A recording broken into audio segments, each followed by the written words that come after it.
Assalamualaikum warahmatullahi wabarakatuh. Saudara sekalian, kita sampai pada bab 7, yaitu tentang kita akan lihat eco-engineering di dalam eco-hidraulik. Apa maksudnya?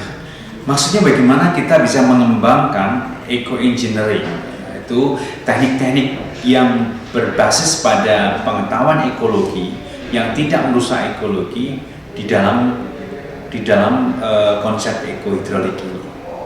Ya. Jadi saya akan menyampaikan pada saudara apa sebetulnya itu, apa yang digunakan, perangkat apa, infrastruktur apa yang bisa digunakan yang dia disebut sebagai eco-engineering. Secara engineer dia bisa menyelesaikan masalah, secara ekologi dia ramah lingkungan. Maksudnya seperti itu. Mari kita lihat satu persatu. Kita bicara mengenai longsor, karena yang menjadi masalah biasanya longsoran tebing kalau sungai itu. Tebing longsor, kalau hidrolik murni langsung dipasang batu. Kalau ekohidrolik tidak seperti itu. Pasangan batu itu akan menyebabkan terjadinya kerusakan ekologi. Ya, mari kita lihat satu persatu.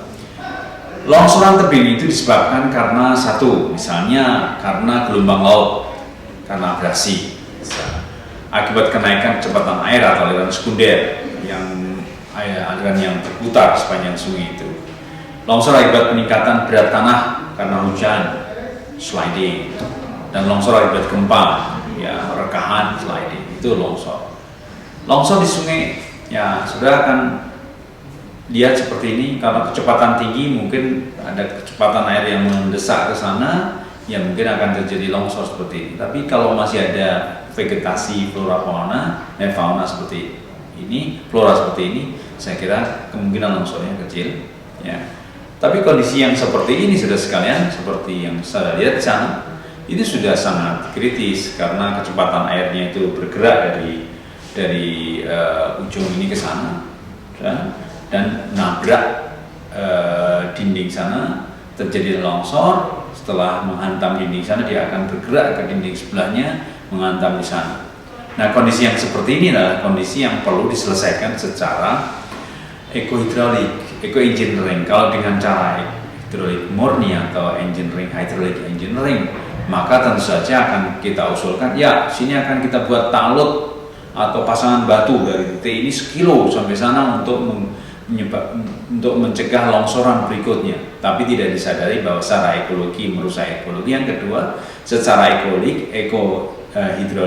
skala hidrolik, bangunan pasangan batu tadi akan menyebabkan kecepatan air menghantam di sisi sebelahnya menjadi lebih deras lagi, kencang lagi.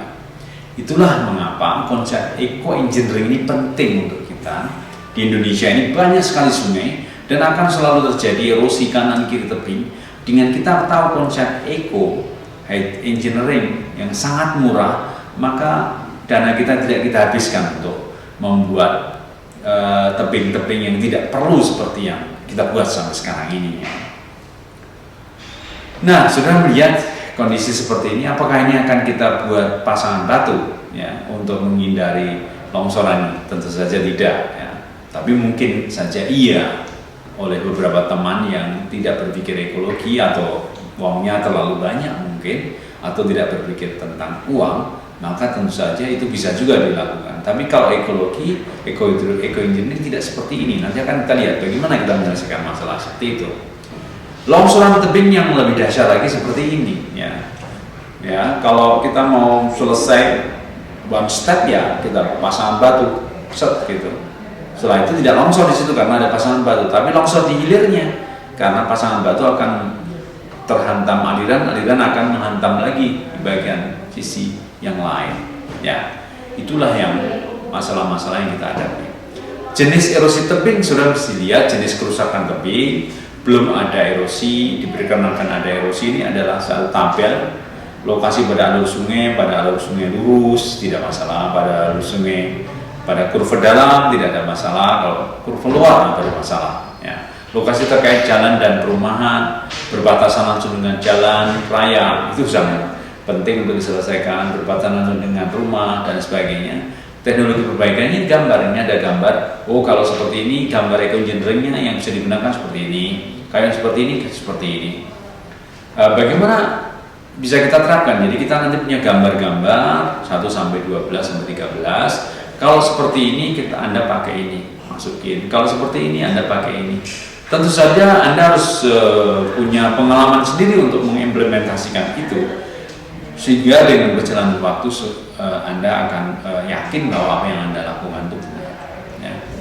Ini sudah kita buktikan di Aceh pada saat kebutuhan pasir sungai meningkat dan salah satu sungai di Pidi itu rusak, maka kita menggunakan eco engineering, bukan menggunakan hydraulic engineering. Kalau hydraulic engineering ya akan dibuat pasangan batu di kanan kiri akhirnya tidak selesai masalahnya, erosinya menjadi semakin meningkat. Ya. Jelas sekalian, eco engineering untuk perbaikan tebing sungai, yang pertama perlindungan tebing dengan bambu, dengan rumput, dengan tanaman-tanaman kerangkungan, perlindungan tebing dengan pohon dan bagian pohon itu bisa dilakukan. Sederhana sekali, memang sederhana. Kalau itu bisa, mengapa harus dengan pasangan batu? Ya seperti ini, ya, gambar-gambar. Kalau kita punya tebing yang rusak seperti ini, maka kita buat terucuk bambu. Ini yang dilakukan secara tradisional maupun di negara-negara maju yang sekarang. Mulailah dengan menggunakan ini, krep-krep buatan ini, sehingga erosi di sini akan bisa terhindari, akan bisa selesai di situ. Ya.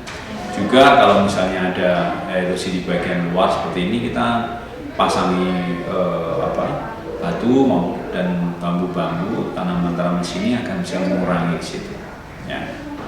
Ya, juga ada lekuan seperti ini, ya ini bisa diisi dengan tanaman dan batu-batu, gelondong batu misalnya, sepertinya di situ, sehingga itu akan bisa mengurangi dan meredam kecepatan air maupun mengurangi hempasan atau kecepatan air untuk mengerusi dasar itu.